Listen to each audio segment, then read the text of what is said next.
மக்களே வணக்கம். Welcome to gold talk with TNR. பல விஷயங்கள நம்ம வந்து இப்போ சித்தோட பேச போறோம். சித் வணக்கம். வணக்கம் சார்.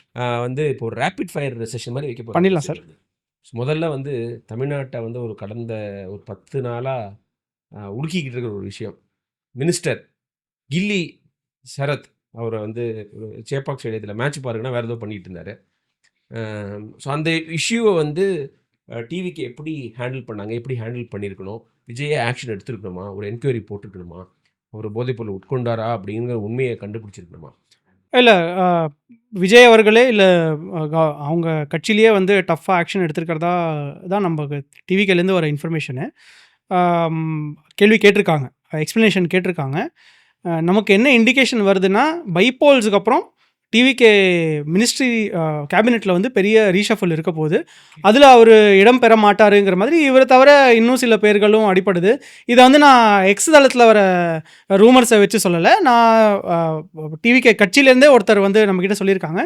ஆனா, பர்சனலா அத நான் எப்படி 2 விஷயம் அந்த கில்லி சரத்தோட அந்த வீடியோல நான் எப்படி பார்க்குறேன்னா, ஒண்ணு வந்து அது ட்ரக்கா இருக்குமாங்கிறதுக்கு வந்து எனக்கு டவுட் இருக்கு. அ அது மருந்து இருக்காதுங்கிற மாதிரி நமக்கு தெரியும். பட் அது வந்து ஒரு சும்மா ஒரு கெத்து காட்டுறதுக்காக அவரு பண்ணியிருப்பாரு. சோஷியல் மீடியால கெத்து காட்டுறதுக்காக பண்ணியிருப்பாருங்கிற மாரி தான் நான் நெனைக்கிறேன். அது என்னுடைய பர்சனல் கருத்தா இருக்கு. அது என்னவாவும் இருக்கலாங்கிற மாரி அது இன்வெஸ்டிகேஷன் பண்ணணும். 2வது வந்து அது வந்து அரசியல்ல அவருக்கு ஒரு பெரிய பாடமா இருக்கும். உங்களுக்கு அரசியல்ல பிரச்சனை குடுக்கறது வந்து உங்க ஃப்ரெண்டா தான் இருப்பாங்கங்கிறது வந்து ரொம்ப இம்பார்ட்டன்டான ஒரு லெசன் அவருக்கு. ஏன்னா, அது வந்து பிரைவேட் மோட்ல தான் அவர் அந்த ஸ்டோரிய ஷேர் பண்ணியிருந்தாரு. ஸோ அத ஸ்க்ரீன் ரெக்கார்ட் பண்ணி ரிலீஸ் பண்றது வந்து அவருக்கு நெருக்கமா இருக்கிறவர் தான் யாராச்சும் பண்ணியிருப்பாங்கங்கிறது வந்து நான் பார்க்குறேன். அப்புறம் வந்து சோசியல் மீடியாவும் வந்து ஒரு இருமுனை கத்தி. டிவிகேக்கு பெரிய ப்ளஸ்ஸா இருந்தது. விஜய்க்கு நிறைய வாக்குகள் வாங்கி குடுத்தது. அதே நேரத்தில தேவையில்லாத விஷயத்துக்கு எல்லா விஷயத்தையும் நான் வந்து ரீலா போடுவேன். எல்லா விஷயத்தையும் நான் வந்து சோசியல் மீடியால பகிர்ந்துப்பேன் அப்படிங்கிறது எனக்கு புரியல. அது என்ன மென்டாலிட்டின்னு. ஏன்னா, இப்ப நீங்க வந்து இப்ப லிக்கர் குடிக்கிறதுங்கிறது வந்து சட்டவிரோதம் கிடையாது. கவர்மெண்ட்டே விக்கிறாங்க. அத கூட நீங்க வந்து இப்ப ஒரு ஒரு சோஷியல் கேதரிங்ல ஃபிரெண்ட்ஸோட நீங்க குடிச்சிட்டு இருக்கீங்க. அத எடுத்து போட முடியாது.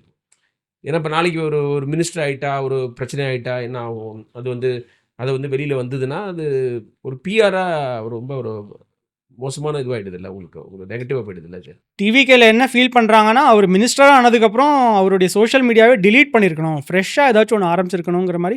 பட் இது வந்து அவங்க அவங்களுடைய இன்எக்ஸ்பீரியன்ஸ தான் காட்டுது இது. ஆனா எப்படி இருந்தாலும் இது வந்து ஒரு பெரிய விஷயம். ரொம்ப இம்பார்ட்டன்டான விஷயம். ஏன்னா, அ அ திமுக என்ன குற்றச்சாட்டு வைக்கிறாங்கன்னா, அவரு கொக்கைன் யூஸ் பண்ணிட்டு இருக்கிறதா ஒரு குற்றச்சாட்டு வைக்கிறாங்க. அது வந்து ரொம்ப விலை மிகுந்த ஒரு போதைப் பொருளு. ரொம்ப இன்டர்நேஷனலி அத டிராஃபிக் பண்ணி கொண்டு வர ஒரு போதைப் நீங்க பொருள். நெறைய அத பத்தி ரிப்போர்ட் பண்ணியிருக்கீங்க இல்லையா? ஆமா, ஆமா. ஸோ நியூ இந்தியன் எக்ஸ்பிரஸ்ல எப்படி பிடிப்பாங்க? எப்படி கடத்திட்டு வருவாங்க? அதெல்லாம் பத்தி நெறைய நீங்க எவ்வளோ வேல்யூ அது அப்படிங்கிறதெல்லாம் பத்தி. கரெக்ட். ஸோ, அதனால தான் நான் சொல்றேன். இப்போ கொக்கைன் யூஸ் பண்றவங்க வந்து யூசுவலா ரொம்ப அ ஊபர் ரிச்சா இருப்பாங்க. ரொம்ப பெரிய பணக்காரங்களா இருப்பாங்க.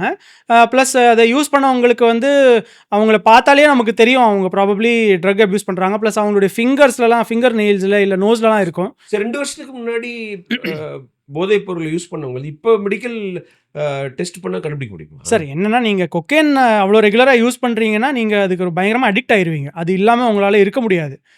ஸோ, அதனால தான் சொல்றேன் நானு. அத நீங்க சில அடிக்ட்ட பேர் வந்து கேட்கறாங்கல்ல, இப்ப நீ வந்து டெஸ்ட் பண்ணி குடு. இப்ப டிஎம்கே சேர்ந்தவங்கலாம், அவர் சரத்துக்கே, இப்ப நீ இல்லன்னா, நீ இப்ப ஒரு டெஸ்ட்க்கு ரெடியா? அப்படின்னு கரெக்ட் தான். கேட்கறாங்க. அப்ப யூஸ் பண்ணது இப்ப தெரியுமா? அல்லது ரெகுலரா யூஸ் பண்ணிட்டு இருப்பாங்கங்கிற ஒரு இல்ல அசம்ப்ஷன் இல்லையா? 2 வருஷத்துக்கு முன்னாடி யூஸ் பண்ணது தெரியுமான்னு எனக்கு தெரியாது. ஐ திங்க் 6 மந்த்ஸ்க்கு வரைக்கும் தான் அது டெஸ்ட்ல காட்டும்னு நெனைக்கிறேன். அது ஹேர் ஃபாலிகல்ஸ், நெயில்லலாம் அது டெஸ்டிங்கில தெரியும். ஆனா டிஎம்கே வைக்கிற வாதம் கரெக்ட். அவரு வந்து மினிஸ்டர் அவரு. மினிஸ்டருங்கிறது வந்து ஒரு சாதாரண போஸ்ட் கிடையாது. கட்சி போஸ்ட் கிடையாது. அவரு வந்து டெஃபினெட்லி டெஸ்ட்டுக்கு தன்னை உட்படுத்திக்கணும். அவரு ப்ரூவ் பண்ணணும். அவர் டிஎம்கே ஆட்சியா இருந்தாலும் யூஸ் பண்ணக்கூடாதுல்ல. ஆமா, ஆமா. போதைப் பொருள எப்பவுமே யூஸ் பண்ணக்கூடாது. நீ ம். மினிஸ்டரா இருக்கீங்களோ, இல்லையோ, ஒரு சாதாரண குடிமகனா இருந்தாலும் யூஸ் பண்ணக்கூடாதுங்கிறதும், ஆமா, அதிலேருந்து எல்லாருமே கத்துக்க வேண்டிய ஆமா. விஷயம். பாடம். விஜய் வந்து போதைப் பொருளுக்கு எதிரா ஒரு ஓடுனாரு கொஞ்சம். ஆ. ஃபுல் மேரத்தான் இல்ல. கொஞ்சம் ஓடுனாரு. அதையும் வந்து ஃபுல் மேரத்தான் ஓடுன மாரி பேசிட்டாங்க. ஹால்ஃப் மேரத்தான் கூட ஓடல. 21 கிலோமீட்டர் கூட ஓடல. அன்னைக்கு அந்த சமயத்தில வந்த நியூஸ்ங்கிறதுனால, அதில கிடைச்ச பாசிட்டிவ்ல அதில அடிபட்டு போச்சு. ஆமா. இல்ல இது இதனால மக்கள் மனசுல ஒரு பெரிய பாதிப்பை ஏற்படுத்தும்ல. நீங்க வந்து ஒழிக்கிறேன், அத ஒழிக்கிறேன்னு சொல்லிட்டு உங்க மினிஸ்டர் இப்படி பண்ணியிருக்காரு பாருங்க ஒரு காலத்தில அப்படின்னு மக்கள் நினைக்கக்கூடும்ல. இல்ல இது சார் இப்போ நம்ம என்ன பார்க்கணும்னா, அ டிவிகேங்கிறது வந்து ஒன்லி விஜய். ஓட்டு வந்தது எல்லாமே ஒன்லி ஃபார் விஜய். ஸோ அவர் தவறு செஞ்சாதான் ஒரு பிரச்சனையாக இருக்கும் தவிர, அவருடைய கட்சியில் இருக்கிறவங்க இந்த மாதிரி அதுவும் இது வந்து ஒரு 50-50 விஷயம் தான். இது வந்து அவர் ட்ரக்ஸ் யூஸ் பண்ணுறாருங்கிறது வந்து யாருமே ப்ரூவ் ஆகலை. ஆனால் அது ஒரு கரெக்டான குற்றச்சாட்டு தான். ஸோ அந்த டெயிண்ட் வந்து கட்சி மேலேயோ இல்லை விஜய் மேலேயோ பெருசாக இருக்காதுங்கிற மாதிரி தான் நினைக்கிறேன். அவர் மேலே ஆக்ஷன் எடுப்பாங்க. ஆனால் டெஃபினெட்லி இது வந்து விஜய் பாதிச்சிருக்கும், கண்டிப்பாக ஆக்ஷன் எடுப்பாங்க. பைப்போலுக்கு அப்புறம் சில பேர் சொல்கிறாங்க பட்ஜெட் செஷனுக்கு அப்புறம் கூட ஒரு இது ரீஜிக் இருக்கும் மினிஸ்ட்ரியில் அப்படின்னு. இது நமக்கு தாவேக்காலேருந்து இருக்கிற சோர்ஸே சொல்லியிருக்காங்க. ஓகே. இது வந்து அப்புறம் ஒரு கவர்மெண்ட் அட்வொகேட்ஸ் போடுறதுக்கெலாம் வந்து பணம் வாங்குறதா ஒரு டிவிகே சேர்ந்த ஒரு வக்கீலே விழுப்புரத்தை சேர்ந்தவங்க நினைக்கிறேன், ஏதோ கேஸ் ஃபைல் பண்ணிக்கிறதா பார்த்தோம். ஊழலை ஒழிச்சிட்டேன், லஞ்சத்தை ஒழிச்சிட்டேன் அப்படிலாம் பேசும்போது இந்த மாதிரி நியூஸ்லாம் வருது. உண்மையாக என்னன்னு தெரியாது. பட் இதெல்லாம் தவிர்க்க முடியுமா? ஏன்னா வந்து அவ்வளோ பணம் விளையாடுது, அவ்வளோ பேர் போட்டி போடுறாங்க. சரி, போட்டி போடுறவங்களை பிரிக்க இப்போ ஒரே ஒரு ஒரு ஒரு ஒரு எக்ஸாம்பிளுக்கு ஒரு 10 போஸ்ட் ஒரு டிஸ்ட்ரிக்ட் கவர்மெண்ட் லீடர் போஸ்ட்டு, அது ஒரு 500 டிவிகேக்காரங்க வந்தாங்கன்னு வச்சுக்க, நீங்கள் எப்படி போடுவீங்க? அவங்கள செக்ரிகேட் பண்ணுறதுக்காக பணம் வாங்குவாங்களா? இன்னும் புரியல இது சார். இதனால தான் சார் நம்ம முதல் நாள்லேருந்தே சொன்னோம், அரசியலில் தீய சக்தி யாருன்னு நமக்கு தெரியாது, ஆனால் தூய சக்தியாக இருக்கிறது ரொம்ப கஷ்டங்கிறது வந்து நம்ம முதல் நாளே சொன்னோம். ஏன்னா இதுதான் வந்து நடைமுறை அரசியல். இப்போது நான் ஒரு சீனியர் அஃபிஷியல் கிட்ட பேசிக்கிட்டு இருந்தேன். அவர் என்ன சொல்கிறாருன்னா, இன்ஃபேக்ட் அவர் சொல்ல, இது நம்ம நிறைய அரசியல்வாதிகள்கிட்டயோ பேசியிருக்கோம். நீங்கள் ஒரு எம்எல்ஏவோ எம்பியோ இல்லை மினிஸ்டராக இருந்தீங்கன்னா உங்கள் சம்பளத்தில் உங்கள் குடும்பம் ஓடிடும், சரியா? நீங்கள் அந்த விதத்தில். ஆனால் மக்கள் உங்ககிட்டேருந்து பெருசாக எதிர்பார்ப்பாங்க. நீங்கள் ஒரு மினிஸ்டர், ஒரு எம்எல்ஏ, ஒரு ஆஃபீஸ் நடத்துகிறீங்கன்னா 100 பேருக்கான டீ காய்ச்சி நீங்கள் காசு கொடுத்துக்கிட்டே இருக்கணும். அப்புறம் வந்து நிறைய மக்கள் வந்து உங்ககிட்ட, சார் எங்கள் வீட்டில் ஒரு கல்யாணம், எங்கள் வீட்டில் வேறு ஒரு விசேஷம், ஸ்கூலுக்கு காசு வேணும் அப்படின்னு நிறைய மக்கள் வந்து பெருசாக எதிர்பார்ப்பாங்க. அந்த காசுலாம் நீங்கள் எங்கேருந்து கொடுப்பீங்க? நான் வந்து டெண்டரில் வாங்க மாட்டேன், ரொம்ப தூய்மையாக இருப்பேன்னு நீங்கள் சொன்னீங்கன்னா அந்த செலவெல்லாம் எப்படி பண்ணுவீங்க? நீங்கள் 5 வருஷம் தூய்மையாக இருந்துட்டு போகலாம்னா அதுக்கப்புறம் மக்கள் உங்களை எலெக்டே பண்ண மாட்டாங்க. ஸோ இதெல்லாம் வந்து ப்ராக்டிக்கலான விஷயங்களாக இருக்குது. நம்ம விஜயபாஸ்கர் பற்றி பேசும்போதே நான் இதை பற்றி பேசணும்னு நினச்சேன் சார். வந்து ஒரு நியூஸ் பேப்பர், ஒரு டிவி எடிட்டர் சொல்லுவார், ஊரில் ஒரு தொகுதியில் வந்து ஒரு 500 கோயிலாவது இருக்கும், எல்லா கோயிலுக்கும் திருவிழா வருஷம் நடக்கும், எல்லாரும் வந்து பணம் கேட்பான், நான் எப்படி ஒரு ஒரு எம்எல்ஏ கொடுக்காம இருக்க முடியும்? ஒரு எம்எல்ஏவே சொன்னதா சொல்லுவார். கல்யாணம், அப்புறம் இறப்பு நிகழ்ச்சிகள் எல்லாமே வந்துக்கிட்டே இருக்கும், காது குத்தி அது இது எல்லாத்துக்கும் இன்விடேஷன் கொடுப்பாங்க. நம்ம போகலைன்னா கூட பணம் கொடுக்க வேண்டியிருக்கும்.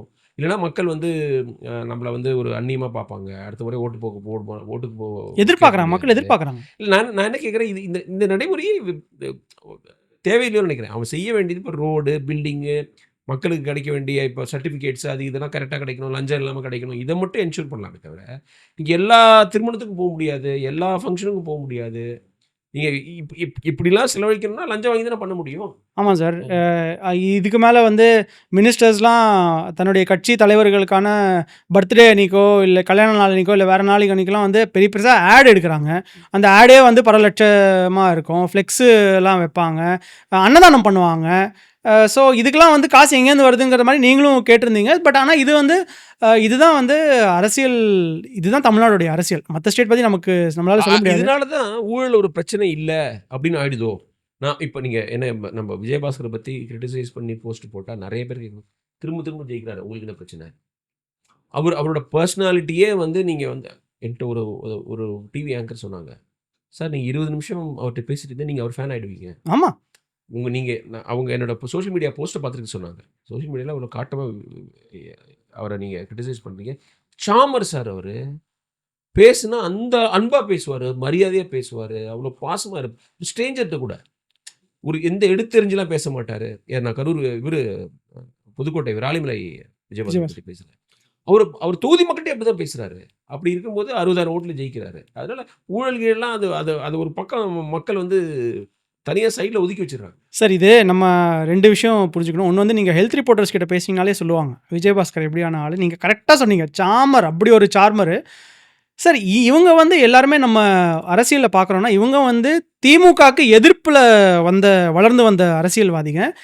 யாரை சொல்கிறேன்? விஜயபாஸ்கர் அவர்களை சொல்கிறேன், செந்தில் பாலாஜி அவர்களை சொல்கிறேன், எஸ்பி வேலுமணி, எல்லாருமே இதே மாதிரி தான் இருப்பாங்க. ரொம்ப சாஃப்டாக. அது ஏடிஎம்கேல இருந்து ஒரு காரணமா? ஏன்னா ஏடிஎம்கேல ரொம்ப அரகண்ட்டாக தலைவர் மட்டும் தான் இருக்கலாம், மற்ற எல்லாரும் திமிரா இருக்காங்க. மக்களை எம்ஜிஆர் பேரிலே சொல்லுவாங்க, மக்கள் மாதிரி நீ இருக்கணும், அவனை மாதிரி எளிமையாக இருக்கணும். நீ எம்ஜிஆர் சொல்லுவார் எம்எல்ஏ கிட்டலாம், நீ பந்தாவை ட்ரெஸ் கூட பண்ணக்கூடாது. அவன் எளிமையா மக்கள் எப்படி வரானோ அவன மாரி இருக்கணும். அப்படிலாம் சொல்லுவாராம்.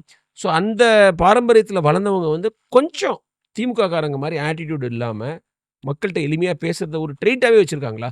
இப்ப நீங்க ஜெயக்குமார் கூட எடுத்துக்கலாம். நம்ம டி. ஜெயக்குமார் ஐயோ! வந்து இஸ் சோ ஃப்ரெண்ட்லி. ஆமாமா. அவர்ட்ட வந்து ஒரு ஒரு ஒரு ஒரு ஒரு அரகன்ஸ் கிடையாது. யார் எப்படி கேட்டாலும் ஈவன் பத்திரிக்கையாளர்கள டீல் பண்றதுல கூட ஒரு டசன்ட் லூஸ் ஹிஸ் நீங்க டெம்பர். ராயபுரம் போனீங்கன்னா, எந்த தெருவுக்கு நீங்க போனீங்கனாலும், ஜெயக்குமார பத்தி ஒசத்தியா பேசுற ஒரு ஆள் எல்லாருமே அவர பத்தி ஒசத்தியா ஆனா பேசுவாங்க. ஓட்டு மட்டும் போட மாட்டேங்கிறாங்க. ஓட்டு போட மாட்றாங்க. ஆனா ஜெயக்குமார் எங்களுக்கு பிடிக்கும்னு சொல்றாங்க. நானே எல்லாருமே போயிருக்கேன்.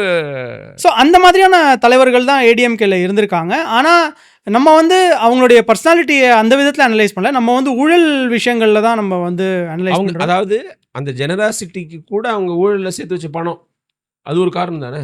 சரி, இப்போ நம்ம வந்து ஒரு பிரிவிலேஜ்ட் பேக்ரவுண்ட்லேருந்து வரோம். காசுலாம் நமக்கு பெருசா ஐ மீன் நம்ம ஒரு நல்ல அது விஷயத்துல இருக்கோம். ஆனா நீங்க நம்ம எதிர்பார்க்கல யார்ட்டயும் காசுன்னு. ஆமா. நீங்க பாமர மக்கள நெனச்சு பாருங்க. ஏழை மக்கள். ஆமா. ஏழை மக்கள நெனச்சு பாருங்க. அவங்களுக்கு வந்து ஒரு வீட்ல சடனா ஒரு ஹெல்த் இஷ்யூ அவங்க பசங்களுக்கு வருது. இல்ல சடனா ஒரு ஸ்கூல் ஃபீ காசு வேணும். இல்ல கல்யாணத்துக்கு காசு வேணும்னா, அவங்க போய் முதல்ல நிக்கிறது இவங்கள தானே போய் நிப்பாங்க. ஏன்னா இவர் வந்து நம்மள நம்பி இருக்காரு. நம்ம ஓட்ட நம்பி இருக்காரு. ஸோ நம்ம அவர்கிட்ட எதிர்பார்க்கலாங்கிற மாரி தான் அவங்க நெனைக்கிறாங்க. இந்த மாதிரியான ஒரு சிம்பயாசிஸ தான் வந்து கிரியேட் பண்ணுது. நல்ல பாயிண்ட்ஸ் இது. நம்ம வந்து இந்த காஸ்ட் அட்ராசிட்டீஸ் பத்தி பேசுற மாரி தான். அனுபவிக்காதவங்க அத பத்தி பேச முடியாதுல்ல. ஒரு சாதி கொடுமை அனுபவிக்காதவன் வந்து சாதி கூடாதுன்னு சொல்லாமே தவிர, அனுபவிச்சவன் மாரி ஒரு இதுவோட உணர்ந்து ஒரு ரொம்ப ஒரு ஒரு ஆத்மார்த்தமா பேச முடியாதுல்ல. அதே மாரி தான் இது. அந்த ஒரு சின்ன விஷயம் கூட கிடைக்காதவங்க, ஒரு ஸ்கூல் ஃபீஸ் கட்ட முடியாதவங்க வந்து கை குடுத்திருந்தா, அவங்களுக்கு மத்ததெல்லாம் கவல கிடையாதுல்ல. நீ வந்து குவாரி வச்சிருக்கியா? நீ வந்து குட்கா கம்பெனி கிட்ட பணம் வாங்குனியா? அல்லது ட்ரான்ஸ்ஃபருக்கு பணம் வாங்குனியா? இந்த ட்ரான்ஸ்ஃபருக்கு பணம் வாங்குறதெல்லாம் வந்து கத்தி இல்லாம, ரத்தம் இல்லாம வாங்குறது இல்ல. ஏதோ நடக்கணும். அது எ ட்ர மக் அரசு அதிகாரிகள், அலுவலர்கள் ட்ரான்ஸ்ஃபர் ஆகணும். அதுக்கு சாதாரணமா ஆகுறதுக்கு நான் ஏதோ பணம் வாங்கிட்டு குடுக்குறேன் அப்படிங்கிறது, அதெல்லாம் ஒரு ஊழல் கணக்கிலே வராத மாரி ஆமா. ஒரு மனநிலை இருக்கு எல்லார்கிட்டயும் இல்லையா? பணம் குடுக்குறவங்க கூட நடந்துச்சுப்பா. பணம் குடுத்து நடந்துச்சு. அப்படிதான் நெனைக்கிறாங்களே தவிர, இது தப்பு. இது பணம் இல்லாமல வரணும் அப்படின்லாம் யாரும் பேசுறதில்ல. பெருசா நெனைக்கிறது இல்ல. ஆமா. இது நல்ல பாயிண்ட். ஏன்னா, ஆனா நம்ம சிஸ்டத்துல உள்ள ப்ராப்ளம் தான் நெனைக்கிறேன் நான். ஆமா. இது மாரி ரொம்ப அ ரூரல் ஏரியால பேசிக் ஃபெசிலிட்டீஸ் இல்லாம இருக்கு. அதெல்லாம் இவங்க செஞ்சு குடுக்க வேண்டியிருக்குது. அத வந்து இவங்க அத எப்படி அரசாங்க நிதியில செய்றத விட, சில சமயத்துல பெர்சனலா குடுக்குறது ஈஸி. ஆமா. இல்லையா? ஆமா. கையில தூக்கி அப்படியே குடுத்துடுறது. ஆமா. நீ கட்டிடுறேன்னு சொல்றது. இந்தாங்க உங்க வீட்ல கல்யாணமா? 25,000 வச்சுக்கங்க. ஏதோ வாங்கிக்கங்க. ட்ரெஸ் வாங்கிக்கங்கன்னு சொல்றதெல்லாம், நீங்க கவர்மெண்ட் வழியா பண்ண முடியாதுல்ல. ஆமா. டக்குன்னு இவங்க தண்ணி வசதி வேணும், ரோடு வசதி வேணும்னா கவர்மெண்ட்ட கேட்கலாம். இதுக்கெல்லாம் அவங்கள கேட்கற ப்ரொவிஷனும் கிடையாது. இருந்தா கூட அது மருத்துவ செலவுக்குலாம் நீங்க கவர்மெண்ட்டுக்கு எழுதி அதெல்லாம் வாங்க முடியும். அதெல்லாம் டைம் ஆயிடும். டக்குன்னு நான் பண்ணி குடுத்துறேன்னு. ஆமா.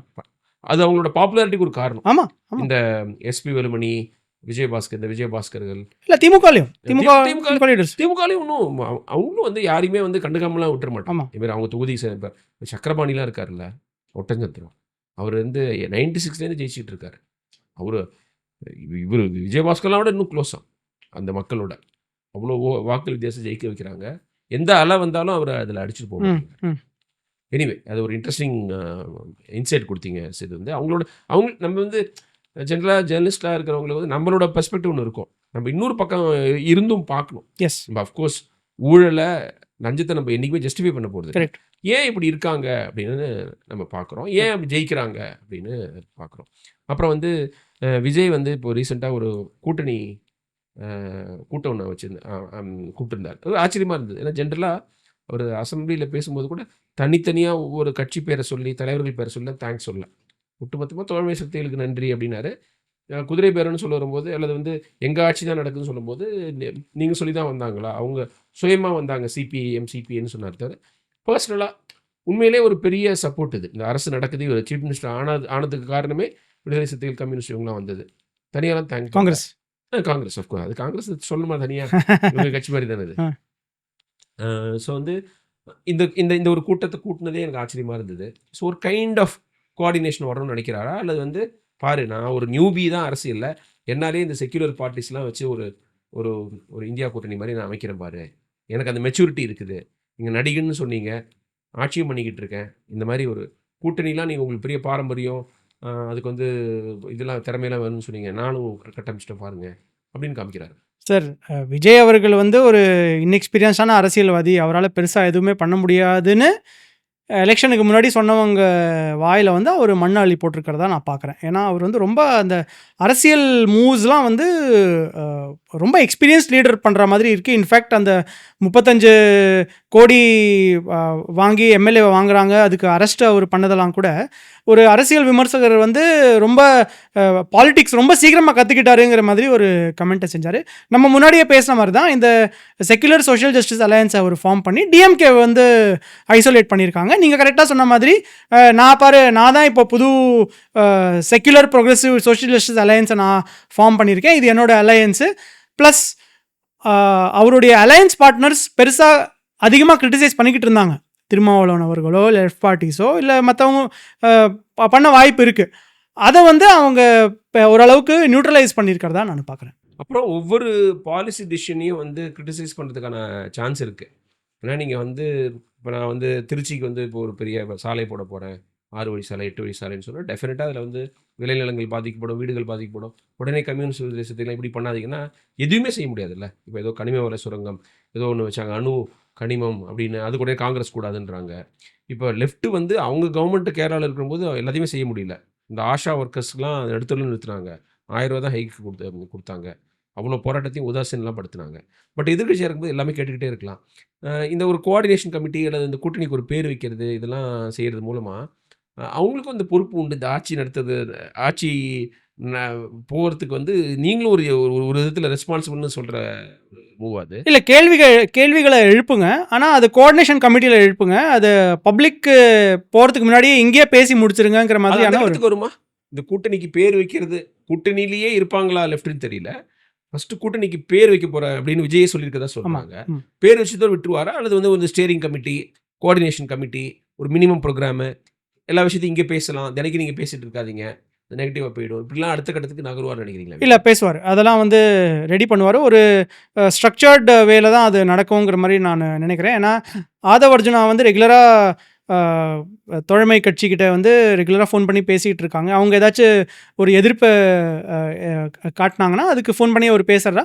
அதை வந்து அந்த ஒரு steering committee, common minimum programme வந்துச்சுன்னா கண்டிப்பாக பப்ளிக் கிட்ட பேசுவாங்க. அதுக்கு முன்னாடி அந்த கமிட்டியில் பேசி வச்சுருவாங்க. ப்ளஸ் இது வந்து பாலிசி ஃபார்மேஷன்லேயும் ஒரு பெட்டராக இருக்குங்கிற மாதிரி பார்க்குறேன். ஃபார் எக்ஸாம்பிள், இப்போது வன்னியரசு அவர்களே வந்து ஆனர் கில்லிங்ஸ்க்கு அகேன்ஸ்டாக ஒரு லா கொண்டு வரணுங்கிற மாதிரி பேசிகிட்டு இருக்காங்க.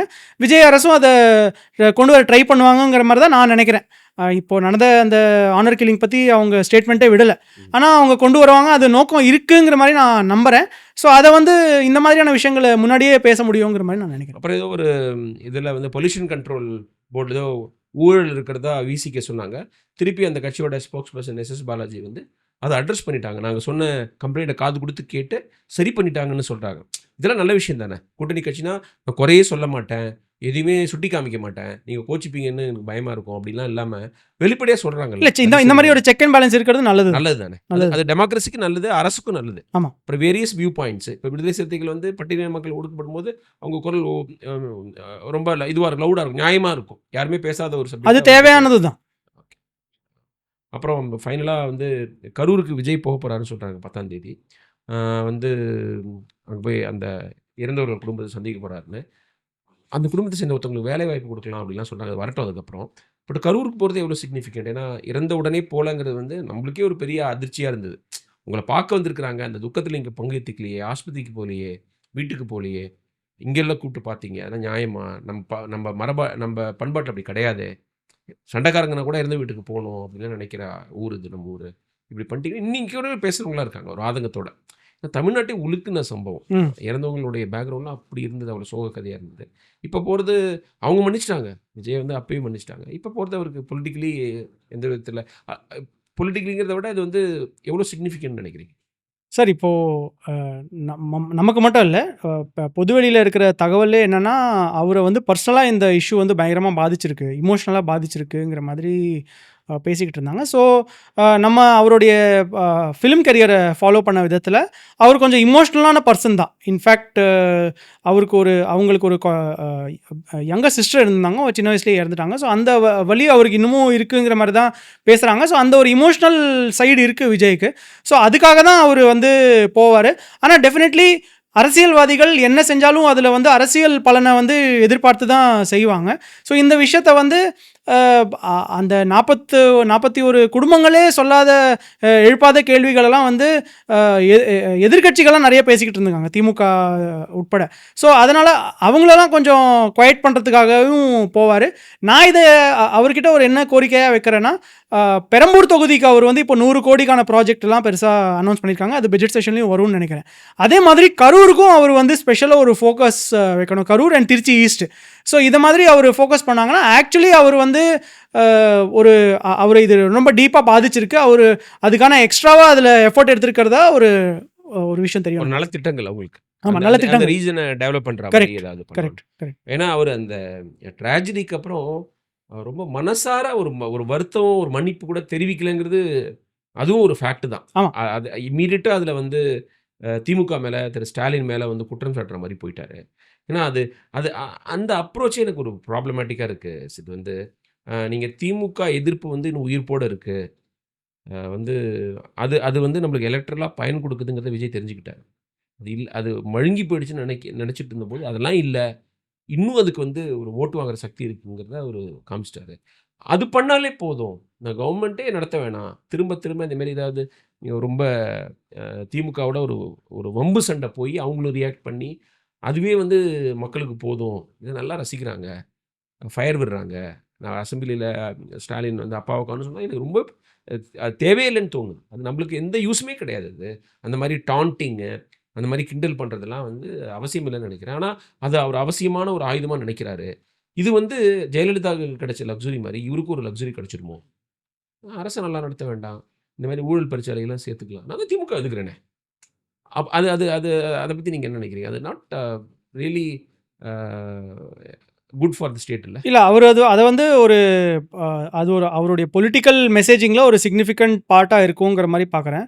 ஆனால் குட் கவர்னன்ஸ் கொடுக்கணுங்கிறது வந்து அவர் ரொம்ப உறுதியாக இருக்காருங்கிற மாதிரி தான் நம்ம பார்க்குறோம். ஏன்னா வெறும் திமுக எதிர்ப்பில் மட்டும் அவர் வண்டியை ஓட்டிடலான்னு நினச்சா அவர் வந்து இப்போது நிறையா பயங்கரமான ரிஃபார்ம்ஸ்லாம் கொண்டு வராங்க இந்த அரசு. ஃபார் எக்ஸாம்பிள் டெண்டரில் வந்து யார் வேணாலும் பார்ட்டிசிபேட் பண்ணலாம், அந்த எலிஜிபிலிட்டி க்ரைட்டீரியாவை கொஞ்சம் ரிலாக்ஸ் பண்ணி விடுறது, ஊழலே செய்யக்கூடாது, செஞ்சாங்கன்னா போன ஆட்சியில் நடந்த ஊழல் நீங்கள் கம்ப்ளைண்ட் கொடுங்கன்னு ஒரு ஓப்பனாக ப்ரெஸ் ஸ்டேட்மெண்ட் ஆதவர்ஜுனா கொடுக்கறது, இவரே வந்து municipal administration and water supply department இன்னமும் கையில் வச்சுக்கிறது, வந்து இதெல்லாம் வந்து அவர் கவர்னன்ஸில் ரொம்ப ஸ்ட்ராங்கான மெஷர்ஸை கொண்டு வரணுங்கிற மாதிரி தான் அவர் அவர் ஒரு தொலைநோக்கு பார்வையோடு தான் இருக்காருங்க நம்ம பார்க்குறோம். ஆனால் டைம் வேணும், அசஸ்மெண்ட்டுக்கு டைம் வேணும் டெஃபினெட்லி. பட் நீங்கள் சொன்ன மாதிரி 1-2 இயர்ஸ்க்கு அப்புறம் அவருடைய கவர்னன்ஸில் இருந்த இஷ்யூஸை வந்து அவர் கொஞ்சம் நியூட்ரலைஸ் பண்ணுறதுக்காக இந்த திமுக எதிர்ப்பை ரொம்ப ஓவராக அதிகமாக பேசி அதை ஓகே டைவர்ட் பண்ணலாங்கிற மாதிரி அவர் நினைக்கலாம். பட் ஐ திங்க் கவர்னன்ஸில் அவர் வந்து பயங்கரமாக கான்சென்ட்ரேட் பண்ணுறாருங்கிற மாதிரி தான் நமக்கு தகவல் வருது. இது ஃபைனல் கேள்வி. என்னுடைய பெட் பீவ் ஆதவர்ஜுனா இந்த இணைப்பு விழாவில் அனாவசியமாக நீங்கள் வந்து நான் கரூரில் ஒரு கணக்கு வழக்கு இருக்குது, அது முடிக்க மாட்டோம்னா அது ஒரு ஆக்சிடெண்ட். நம்மளுக்கு தெரிஞ்ச வரைக்கும் நம்மளோட அனுபவத்தில் ஆக்சிடெண்ட்டு. போலீஸ்க்கு பொறுப்பு இருக்குது, விஜய்க்கு பொறுப்பு இருக்குது, 2 பேருமே பொறுப்பு எடுத்துக்கல. ஸ்டாலின் வந்து போலீஸ் யாரையுமே சஸ்பெண்ட், ஒரு கான்ஸ்டபிள் கூட சஸ்பெண்ட் பண்ணல, இவர் சாரி கேட்கல, எதனமோ அவங்க பண்ண சதிங்கிற மாதிரி பேசிகிட்டு இருக்காரு. இதில் வந்து அவர் வந்து காவல்துறையை வச்சு கொன்னாங்க எங்கள் மக்களை அப்படின்லாம் பேசுறது நியாயமாக? இப்போ அது வந்து அந்த மாதிரி ஒரு சிபிஐ இன்வெஸ்டிகேஷன் போயிட்டு இருக்கிறபோது அதை நீங்கள் வந்து அதில் ஒரு சம்மந்தமே இல்லாத மாரி ஒரு லூஸ் டாக் விடலாமா? கேட்குறதுக்கே நம்மளுக்கு அப்படி இருக்குது. திமுகங்களுக்கு எவ்வளோ கோவம் இருக்கும். எல்லோரும் அரெஸ்ட் பண்ணணும், விஜய் புக் பண்ணணும், எஃப்ஐஆர் பண்ணணும்னு சொல்லிட்டு இருக்கும்போது அவர் எதுவும் சொல்லலை. மற்ற திமுக ஈக்கோ சிஸ்டம் பேசிகிட்டு இருந்தது. பட் உண்மை வந்து டிவிக்கே சொல்கிறதும் கிடையாது, திமுக சொல்கிறதும் கிடையாது, ஒரு மிடில் இருக்குது. நம்மள மாதிரி ஆட்களுக்கு தெரியும். ஒரு ஆக்சிடென்ட்டு 2 பேருமே வந்து பெட்டராக பண்ணியிருக்கணும். சார், இப்போது நம்ம வந்து திமுக ஈகோ சிஸ்டம் மேலே நிறையா கிரிட்டிசிசம் வைக்கிறோம். அவங்க வந்து ரொம்ப ஓவராக பேசுகிறாங்க, அவங்க கட்சியில் இருந்த பிரச்சனைகளை வந்து பேச மாட்டுறாங்க அப்படிங்கிற மாதிரி நம்ம பேசியிருந்தோம். இதே விமர்சனம் தான் நம்ம ஆதவர்ஜுனா மேலேயும் வைக்கணும். அவங்க அவங்க ஆட்சியில வந்துட்டாங்க.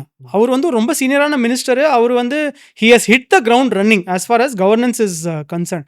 அப்படி இருந்தும் அவர் வந்து ஏன் இந்த மாதிரியான ஒரு பொலிட்டிக்கல் பாட் ஷாட்ஸ் எடுங்க. அஃப்கோர்ஸ் டெஃபினெட்லி எடுங்க. ஏன்னா திமுகவும் எடுக்கிறாங்க. ஆனால் அதை இன்னும் கொஞ்சம் ரிஃபைன்டு வேல அவங்க செய்யலாம். ப்ளஸ் எதெல்லாம் வந்து